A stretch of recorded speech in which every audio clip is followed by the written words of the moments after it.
Welcome to lesson number 5 of the Guitarist Toolkit. My name is Chris Amadeo, and today I'm going to show you how to play bar chords properly. So in the last few lessons we covered some really fundamental things like scales, building chords, learning some of the notes on the fretboard, and today we're going to talk about how to play the E shape bar chord properly and some tips to do that. So the first thing right off the bat, let's talk about the shape first. I don't want to assume that everyone just knows it right away. So the E shape bar chord, which is built off of our E shape open chord here, essentially if we were to rearrange our hands to look something like this, I'm going to pull this fret wrap off. We definitely don't need it right now.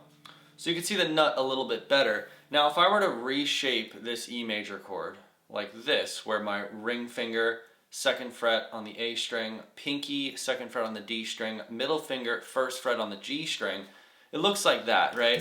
And obviously you would never really play an E major chord like that. However, this gives you a good representation of where that bar would go.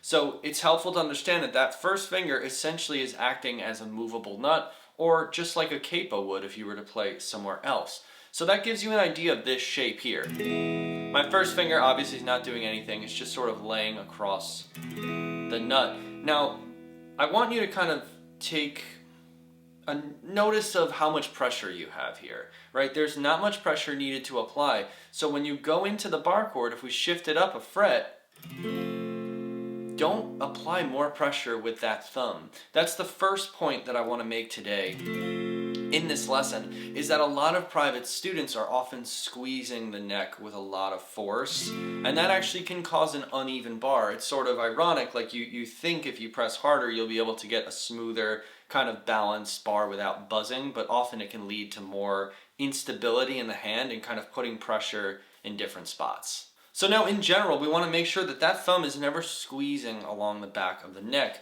We shoot for maybe keeping it around the center on the back. If you think about the truss rod that sits inside most guitar necks, your thumb can kind of lay on the back of that, sort of aligned with it, and that's definitely a good place to start. So the next thing I want to talk about is finger placement. We do want to make sure that that bar is pretty close to the fret, right? We're going to play right in front of the fret. So for an F chord at the 1st fret, I want to make sure that my 1st finger is pretty close. I don't want to play on top of it, because you're going to get a little buzzing if I shift it back. Now it's nice and smooth. Make sure that when you try learning these bar chords, or any new shape for that matter, let your pick gradually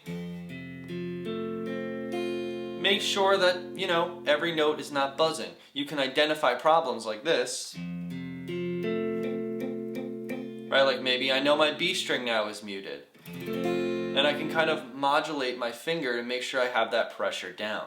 So the next important tip is for your 1st finger, your actual bar finger. You want to make sure that the finger is not flat, right? We're actually going to tilt it slightly on its side, so you can always put your finger down and then just kind of let it fall to its side like that. Let the actual nail point sort of away towards the headstock as opposed to directly in front of you. That can be really helpful to use that fleshy part of the finger to apply an even bar. So this is just a silly little tip, but it's definitely helpful. If you were to put a capo on the 1st fret here, what'll happen is it'll actually bring the string height or the action down slightly. So basically all the strings will be a little closer to the frets. That could make it really easy to start playing your bar chords if your action was a little lower. So maybe if you're on acoustic guitar and it's not set up properly, or it's a low quality guitar and you're really struggling to get it down evenly, using all those tips, it might just be the setup of your instrument. And putting the capo there, obviously yes, you should definitely get it set up.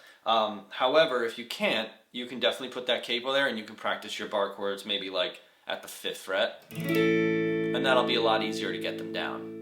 Playing on the higher frets is just a great little thing as well. If you're having trouble with the F, you could always start here on the 5th fret like an A major bar chord, right? Like that's a little bit easier, and then gradually work your way down like that.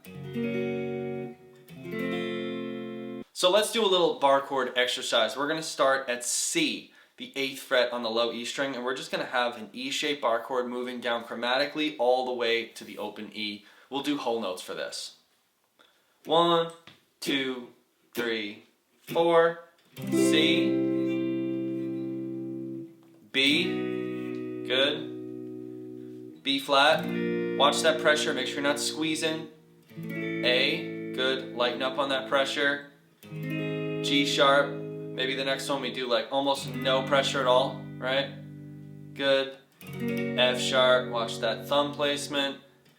F, good. And finally E.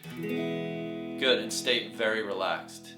So that's a great exercise to work on that E-shaped bar chord, and this concept can apply to any bar chord shapes as well. Make sure to give this video a thumbs up if you found it helpful, and also subscribe to the channel to see a lot more videos coming.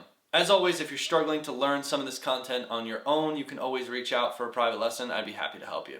Thanks for watching. I'll see you in the next one.